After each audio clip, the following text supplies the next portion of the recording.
Well, many of you in the Wabash Valley have expressed opinions about capital punishment happening right here in Terre Haute. News 10's Dominic Miranda caught up with a man who has been on both sides of advocacy in his life.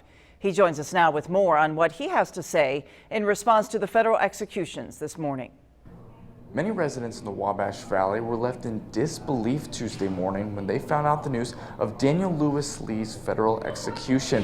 It caused many of you to share those emotions you felt with us.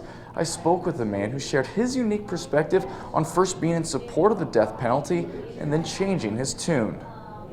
Noah Tchaikovsky has lived in Terre Haute for 7 years. He studied history at Indiana State University. He told me for a long time he was in favor of capital punishment. The idea of, okay, this guy murdered a whole family, he should die.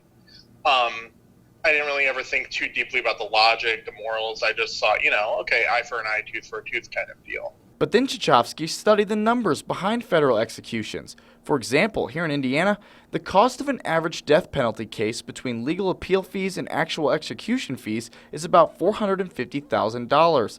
This is versus the average cost of an inmate serving life without parole being around only $43,000.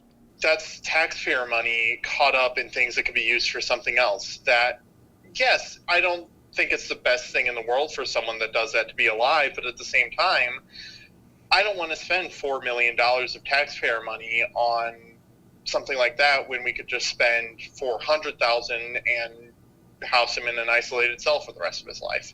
Tchaikovsky says with everything going on in the world with COVID-19, the last thing he wants to suggest is paying to execute people.